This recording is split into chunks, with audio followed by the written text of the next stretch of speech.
হে আমার প্রিয় ভাইরা, কথা শুরু করার প্রথম কথা আমি খুব কাটা কাটা কিছু কথা বলবো আজকে। এক নম্বর কথা, দুনিয়াতে আমরা যারা আসছি কেউ কি নিজের ইচ্ছায় আসছে? যদি নিজের ইচ্ছায় আসা হতো তো নিজের ইচ্ছায় চলার সুযোগ হতো। আমার ইচ্ছায় আসছি, আমার ইচ্ছায় আমি চলবো, আর একজনের নাক গলানোর কি? কিন্তু আমি তো আমার চাওয়াতে, আমার ইচ্ছাতে আমি আসি নাই, আমি তো অন্য কারোর ইচ্ছায় আসছি। যখন অন্যের ইচ্ছায় আসছি তো আমাকে তার ইচ্ছাই চলা উচিত।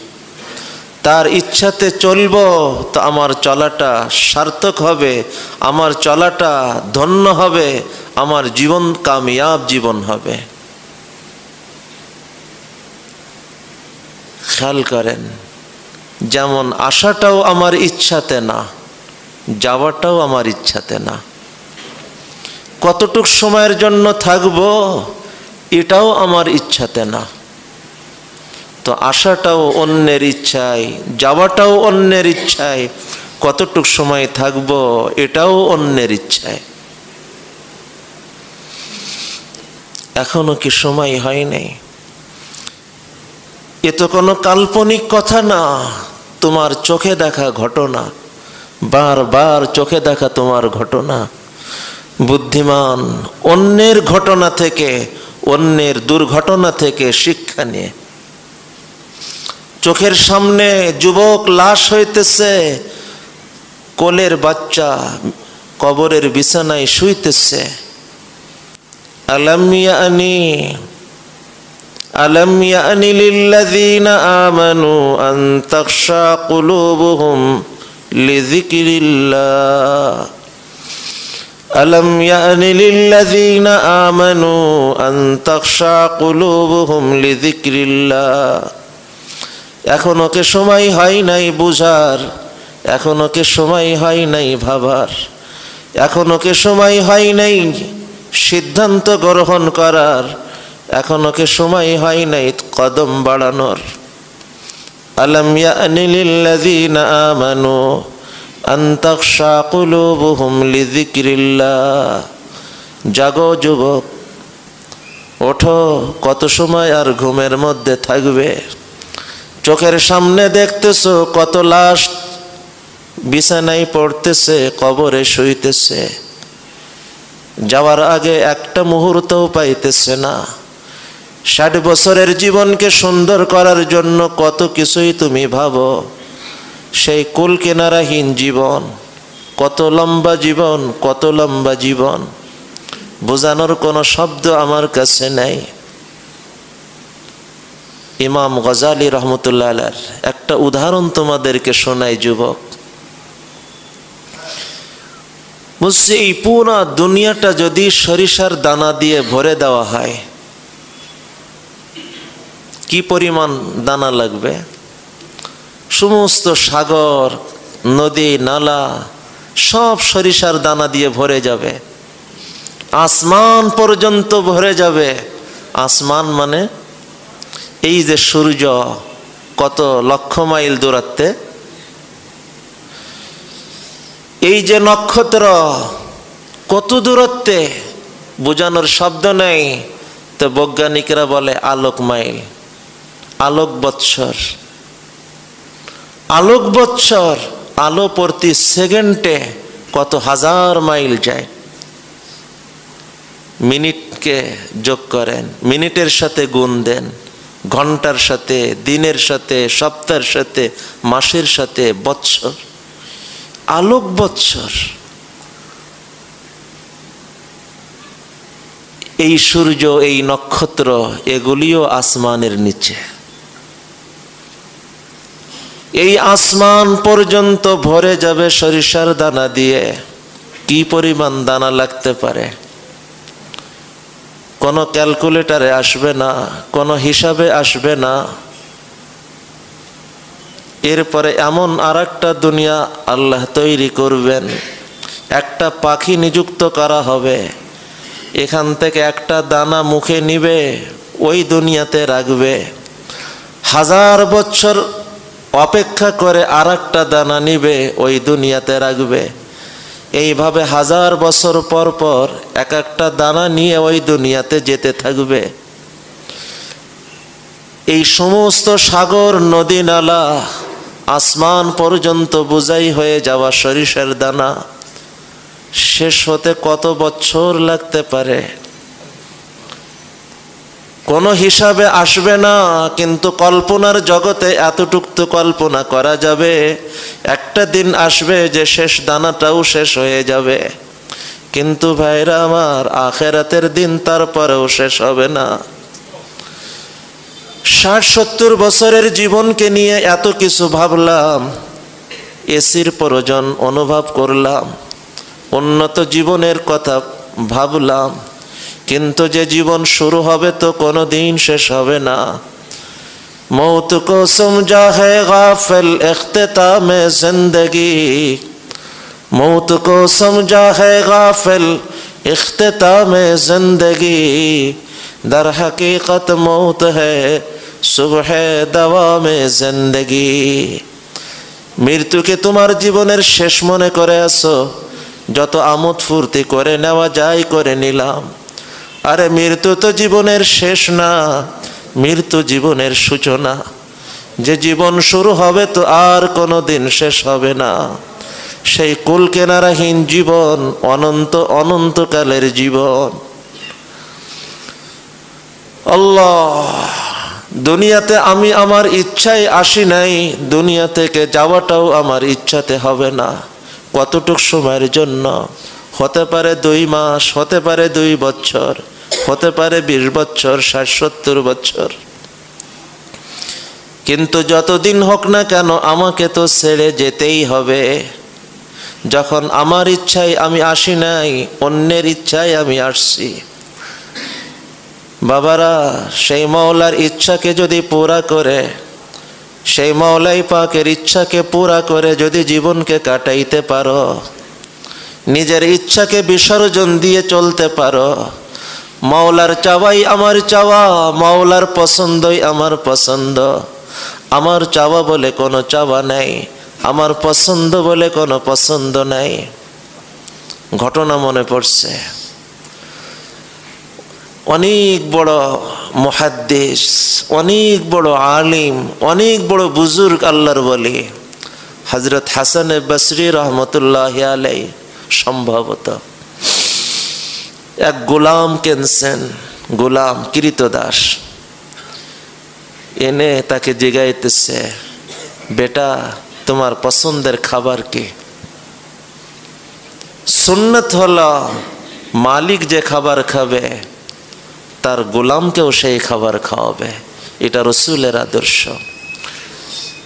আজ হয়তো অবস্থায় সে আমার গোলাম হয়ে আছে, কাজের মানুষ হয়ে আছে। মাওলা চাইলে আমাকে গোলামের স্থানে রাখতো আর তাকে মুনিবের স্থানে রাখতো। তুমি যে মুনিবের স্থান পেয়েছো, এর শুকর হলো তুমি তোমার স্থানের পরে মাওলার কাছে নত হও। মাওলা তোমাকে যা খাওয়াই ওই খাওয়াতেই তুমি তাকেও শরীক করো। তোমার মুনিবের খানা আর কাজের লোকের খানার মধ্যে পার্থক্য করো না। সে যে কাজের লোক হিসেবে আছে, এরপরেও তুমি যদি তাকে ছোট নজরে দেখো, খাবারের মধ্যে পার্থক্য করো, এটা আমার মানবতার কোনো পরিচয় হলো না। মাওলা চাইলে ওই জায়গাতে আমাকে রাখতেন, তার জায়গাতে আমাকে রাখতেন, তাকে আমার জায়গাতে রাখতেন। তো নববী আখলাক হাসান বসরি রহমতুল্লাহ আলাইহি প্রথম সাক্ষাতে জিগাইতেছেন। বাড়িতে কোনো মেহমান আসলে আমরা জিগাই যে, ভাই মেহমান, আপনার চাচা যান, ভাই যান, আপনার পছন্দের খাবার কি? কিন্তু জীবনেও কোনো দিন কাজের লোককে তো জিগায়ে দেখলাম না, ভাইয়া তোমার পছন্দের খাবার কি? হাসান বসরি রহমতুল্লাহ আলাইহি গোলামকে কিনে প্রথম জিজ্ঞাসা করতেছেন, বেটা তোমার পছন্দের খাবার কি? গোলাম উত্তর দিতেছে, গোলাম ওয়াজিব বলতেছেন, মুনিব গোলামের কোনো পছন্দের খাবার হয় না। মুনিব, গোলামের কোনো পছন্দের খাবার হয় না। হাসান বসরি রহমতুল্লাহ আলাইহি কথাকে স্বাভাবিকভাবে নিয়েছেন, মনে করছেন খাবার তো দৈনিকের ব্যাপার, তার পছন্দ শুনে আমি রক্ষা করতে পারবো কিনা তাই হয়তো বলছেন। হাসান বসরি রহমতুল্লাহ আলাইহি দ্বিতীয়বার জিজ্ঞাইলেন, বেটা তোমার পছন্দের পোশাক কি? তোমার পোশাক তো আমি ব্যবস্থা করব, বলো তোমার পছন্দের পোশাক কি?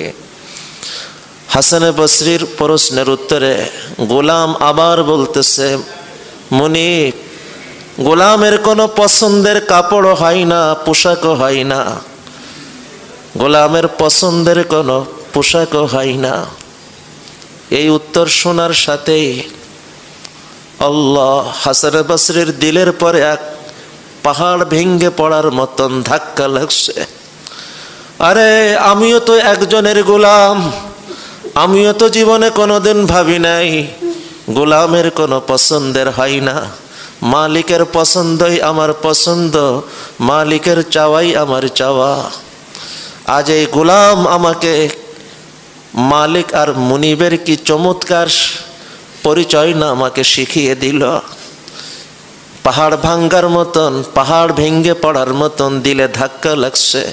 কিতাবে লেখে হাসান বসরি বেহুশ হয়ে পড়ছে। যখন হুশ আসছে তখন গোলামকে ডেকে বলতেছেন, গোলাম তুমি আল্লাহর জন্য আজাদ, আমি তোমাকে আজাদ করে দিলাম, কারণ তুমি আমাকে আজ আত্মার জগতের এমন এক জ্ঞান শিক্ষা দিয়েছ যে জ্ঞান আমি ইতিপূর্বে কোনোদিন কল্পনাও করি নাই। গোলামের কোনো পছন্দের খাবার হয় না, গোলামের পছন্দের জীবন হয় না, মুনিবের চাওয়াই তার চাওয়া, মুনিবের পছন্দই তার পছন্দ। বাবারে, দুনিয়াতে আমি আসি নাই নিজের চাওয়াতে, দুনিয়া থেকে যাওয়াও হবে না আমার চাওয়াতে, কতটুক সময় দুনিয়াতে থাকবো এটাও হবে না আমার ইচ্ছাতে। অতএব নিজের ইচ্ছাকে সামান্য কিছু জায়গাতে ব্যবহার করে লাভটা কি? ওই সামান্য কিছু জায়গা যেখানে মাওলা আমাকে আপনাকে ইচ্ছার স্বাধীনতাও দিয়ে দিয়েছেন, নিজের ইচ্ছাকে যদি বিসর্জন দিতে পারি, কোরবান দিতে পারি, শুনে নেন, আজকের এই চাওয়াকে বিসর্জন দেওয়া, আজকের এই চাওয়াকে বিসর্জন দেওয়া মাওলাই পাক ভুলে যাবেন না, ভুলে যাবেন না, ভুলে যাবেন না। আখেরাতে যখন আপনি পৌঁছবেন, আপনার এই ইচ্ছার বিসর্জন মাওলা এত কদর করবে, এত কদর করবে, এই বান্দা আখেরাতে যাই চাবে 100 চাওয়ার 100 চাওয়াই মাওলা তার পুরা করবে। চাওয়া তো অনেক দূরে বাবা, চাওয়া তো অনেক দূরে বাবা, চাওয়াও লাগবে না, অন্তরে অন্তরে ভাববে, ভাবার সাথেই তার সামনে হাজির হয়ে যাবে। কুরআন সরাসরি বলে, ওয়ালাকুম ফিহা মা তাশতাহি আনফুসুকুম, ওয়ালাকুম ফিহা মা তাশতাহি আনফুসুকুম, ওয়ালাকুম ফিহা মা তাদউন, ওয়ালাকুম ফিহা মা তাশতাহি আনফুসুকুম, ওয়ালাকুম ফিহা মা তাদউন। আরে দুনিয়াতে ইচ্ছাকে যে বিসর্জন দিয়ে আসছে, এই বিসর্জন দেওয়া আল্লাহর কাছে এত পছন্দের হবে, তার চাওয়ার রেঞ্জ যে পর্যন্ত হবে, তার ভাবনা কল্পনার রেঞ্জ যে পর্যন্ত হবে, মাওলাই পাক তার থেকেও তাকে বেশি দান করবে। আদাতুল ইবাদিয়াস সালিহিন মা লা আইনুন রাআত ওয়ালা উযুনুন সামিআত ওয়ালা খাতারা আলা কলবি বাশার। আদাতুল ইবাদিয়াস সালিহিন মা লা আইনুন রাআত ওয়ালা উযুনুন সামিআত ওয়ালা খাতারা আলা কলবি বাশার। যা কোনো চোখ দেখে নাই, কান শোনে নাই, কোনো মানুষের কল্পনাতেও আসতে পারে না, সেই কল্পনার ঊর্ধ্বের জীবন আল্লাহ তাকে দান করবে। ইচ্ছাকে কোরবান করো, গোলামের কোনো চাওয়া হয় না, গোলামের কোনো পছন্দ হয় না, গোলামের কোনো পছন্দ হয় না, ইচ্ছা হয় না, তার মুনিবের চাওয়াই তার চাওয়া, তার মুনিবের পছন্দই তার পছন্দ। আল্লাহ, আজকের এই সংক্ষিপ্ত বৈঠকে যে কয়েকটা কথা আমার বলার ইচ্ছা, তার 1 নম্বর কথা এই কথাটা নিয়ত করে নি, দোয়া করে নি, মাওলা জীবনকে আমি কাটাইতে চাই আপনার ইচ্ছার ভিতরেই আমার ইচ্ছাকে একাকার করে। হে আমার প্রিয় ভাইরা, আমার ইচ্ছার বাহিরে আল্লাহর পক্ষ থেকে যা কিছু আসবে এর কিছুতে এমন হবে আমি চাইলেও কোনো পার্থক্য হবে না। যেমন আমার মন চায় আমি এখন সুস্থ থাকব, কিন্তু দেখা গেল অ্যাক্সিডেন্ট হলো, আমি অসুস্থ হয়ে পড়লাম। কিছু ক্ষেত্রে এমন হবে আমি চাইলে ভিন্নটাও করতে পারি। মাওলা চাইতেছেন আজান হয়েছে মসজিদে আসো, আমার মন চাইতেছে অলসতা, মসজিদে যেতে মন চাইতেছে না, শুয়ে থাকতে মন চাচ্ছে।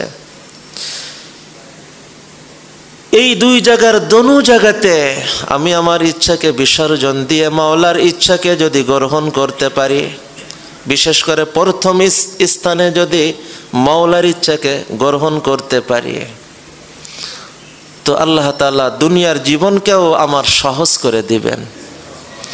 আমি না মানলেও তাই হবে, কিন্তু মেনে নিতে পারলে জীবন সহজ লাগবে।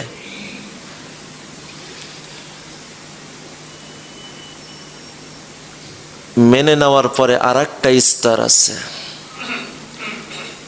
একটা হলো কষ্টের সাথে মেনে নেওয়া, আর একটা হলো আনন্দের সাথে মেনে নেওয়া। আমার মালিকের পক্ষ থেকে যখন আমার চাওয়ার বিপক্ষে হলেও, আমার পছন্দের বিপক্ষে হলেও, যখন আমার মালিকের পক্ষ থেকে নিশ্চয় আমার কল্যাণে, আমার মঙ্গলে, এই চিন্তা করে মাওলার চাওয়ার পরে যদি খুশি হয়ে যেতে পারে, হাদিসের মধ্যে আসছে এটা তার জন্য বড় সৌভাগ্যের হবে। মিন সাআদাতি বিনি আদম রিজাহু বিমা কাদাল্লাহু লা, আখিরাতে তার পুরস্কার কি হবে? সর্ব অবস্থায় দিল মালিকের চাওয়ার পরে তার খুশি ছিল। এই মানুষটা আখিরাতে জান্নাত উদ্বোধন হওয়ার মানুষ হয়ে যাবে। কল্পনা করছেন, শুধু জান্নাতি মানুষ না, জান্নাত উদ্বোধন হওয়া মানুষ হয়ে যাবে। আউয়ালু মান ইউদআ ইলাল জান্নাতি ইয়াউমাল কিয়ামাহ আল্লাযীনা ইয়াহমাদুনাল্লাহ আল্লাযীনা ইয়াহমাদুনাল্লাহ ফিস সাররাই ওয়াদ দাররা। আমার চাওয়া বলে কিছু নেই, মাওলার চাওয়াতেই আমি খুশি। মাওলা আমাকে যে অবস্থায় রাখে ওই অবস্থায় আমি খুশি। কেউ প্রশ্ন করতে পারে, হুজুর কষ্টের মধ্যে কেমনে খুশি থাকব? আমার মন চাচ্ছে না, আমার মনকে আমি মাওলার হুকুমে বিসর্জন দিতে পারি, কিন্তু খুশি থাকবো কেমনে? খুব সংক্ষেপে 1-2 কথা শুনে নেন, একটাই শুনে নেন। স্বর্ণকে আগুনে জ্বালানো হয় তাকে ছাই করার জন্য না, তাকে আরো দামি করার জন্য। স্বর্ণকে আগুনে জ্বালানো হয় তাকে ছাই করার জন্য না, তাকে অলংকার বানানোর জন্য, তাকে আরো দামি বানানোর জন্য, তাকে আরো পিওর খাঁটি বানানোর জন্য। আমার মাওলার পক্ষ থেকে যখন বিপদ আসছে নিশ্চয় আমার কল্যাণে আসছে। আমি বুঝি আর না বুঝি আমার কল্যাণেই আসছে। বাড়িতে ডাক্তার আসছে, শরীরে ফোড়া, বাপ তাকে ঠেসে ধরে, ডাক্তার ওর পরে সোরা চালায়। চলে যাওয়ার সময় বাপ ডাক্তারকে টাকাও দেয়, শুকরিয়া জানায়। বাপ কি নির্বোধ? তার সন্তানের পরে ছুরি চালাইল, তাকে টাকাও দিতেছে, শুকরিয়াও জানাইতেছে। কষ্ট তো হইতেছে, কিন্তু কষ্ট তার উপকারের জন্য। আমার চাওয়ার বিপক্ষে মাওলার চাওয়া যখন আসতেছে, বুঝতে হবে ওই চাওয়াতেই আমার কল্যাণ, ওই চাওয়াতেই আমার মঙ্গল। মিন সাআদাতি ইবনি আদম রিজাহু বিমা কাদাল্লাহু লা। কথাকে বুঝে যদি গ্রহণ করে নিতে পারি, জীবন সহজ হয়ে যাবে দুনিয়াতে, জীবন আখিরাতে জান্নাত উদ্বোধন হওয়ার জীবন হয়ে যাবে। মনে থাকবে ইনশাআল্লাহ? দুনিয়াতেও জীবন সহজ হবে, আখিরাতেও জীবন জান্নাত উদ্বোধন হওয়ার জীবন হবে। আল্লাহ আমাকে আমাদের সকলকে কবুল করেন। আজকের এই বৈঠকে 2 নম্বর কথা, হে আমার প্রিয় ভাইরা, আমরা দুনিয়াতে আছি, আখিরাতও চাই। দুনিয়াতেও আমাকে